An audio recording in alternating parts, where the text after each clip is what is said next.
स्थिर अनुपात का नियम वैज्ञानिक जोसेफ प्राउस्ट ने दिया, जो फ्रांस के रसायन शास्त्री थे। क्या है स्थिर अनुपात का नियम?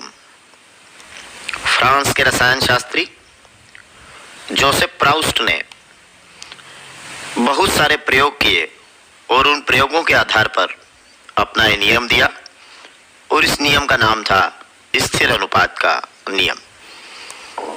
सबसे पहले हम देखेंगे कि स्थिर अनुपात का नियम किस तरीके से बना होगा। जैसे एक उदाहरण लीजिए कि एक यौगिक है हमारे पास में जल, ये सब सभी जानते हैं, इसका जो सूत्र है वो H2 है। अब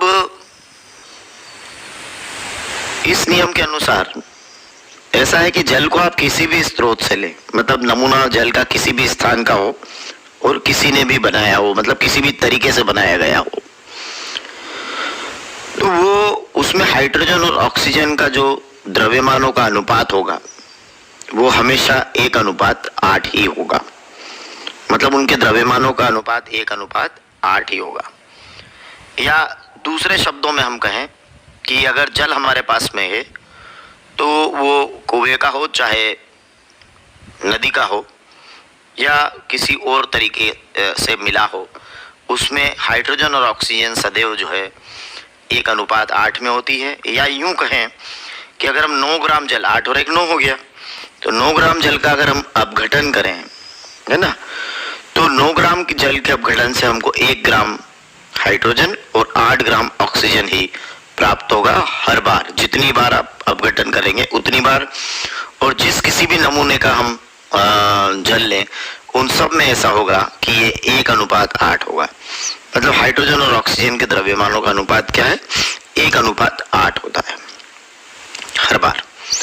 अगर यौगिक हम अमोनिया ले लें, अमोनिया को आप किसी भी स्रोत से लें, है ना, मैं वही कह रहा हूँ कि किसी भी स्थान का हो, किसी ने भी बनाया हो, कोई भी सोर्स हो, तो वो उसमें नाइट्रोजन और जो हाइड्रोजन, अमोनिया का जो सूत्र है वो NH3 है, तो इसमें नाइट्रोजन और हाइड्रोजन है।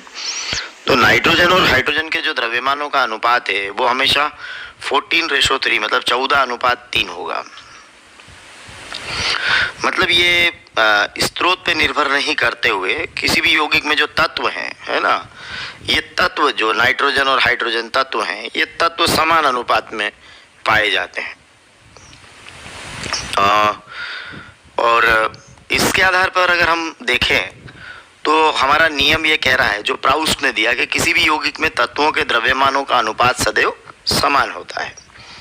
मतलब जो यौगिक है, जैसे यौगिक जल है या ये यौगिक अमोनिया है, तो इसमें जो तत्व हैं, जैसे जल में हाइड्रोजन और ऑक्सीजन तत्व हैं, या अमोनिया में नाइट्रोजन और हाइड्रोजन तत्व हैं, तो इनके द्रव्यमानों का अनुपात क्या है? देखिए यहाँ पर 1:8 हमेशा किसी भी स्रोत से, 14:3 हमेशा किसी भी स्रोत से, तो इनके द्रव्यमानों का अनुपात सदैव क्या है? समान है। प्राउस्ट ने एक प्रयोग किया, उन्होंने कहा कि उन्होंने क्यूप्रिक कार्बोनेट के 2 नमूने लिए और दोनों नमूने अलग टाइप के थे। मतलब एक उन्होंने लिया प्राकृतिक और दूसरा उन्होंने लिया संश्लेषित। तो जो क्यूप्रिक कार्बोनेट है उसके दो नमूने लिए, एक नेचुरल और एक आर्टिफिशियल, है ना, एक प्राकृतिक और एक संश्लेषित। तो प्रयोग के बाद उन्होंने पाया कि जो पहला नमूना है उसमें जो तत्वों का संगठन था, है ना, प्रतिशत संगठन देखिए, इसमें तांबे का 51.35, ऑक्सीजन का 9.74 और कार्बन का 38.91%। ये इसमें जो प्राकृतिक नमूना था क्यूप्रिक कार्बोनेट का, उसके अंदर कॉपर, ऑक्सीजन और कार्बन के जो परसेंटेज है वो इतने थे। और जो आर्टिफिशियल, जो मैन मेड, जो बनाया गया जो था क्यूप्रिक कार्बोनेट, उसके अंदर भी जो कॉपर, ऑक्सीजन और कार्बन का परसेंटेज था वो यही था। मतलब दोनों नमूनों में जो तत्वों का संगठन है वो एक जैसा है, मतलब तत्वों का संगठन समान है। तो इसके आधार पर उन्होंने ये बात सिद्ध की कि किसी भी यौगिक में जो तत्वों के किसी भी यौगिक में जो तत्व होते हैं उनके द्रव्यमानों का अनुपात सदैव क्या होता है? समान होता है। अगर इस बात को भी आप परमाणु द्रव्यमान इकाई या एटॉमिक मास यूनिट के बारे आधार पर समझना चाहें तो इस तरीके से 11th के स्टूडेंट्स समझ सकते हैं। धन्यवाद।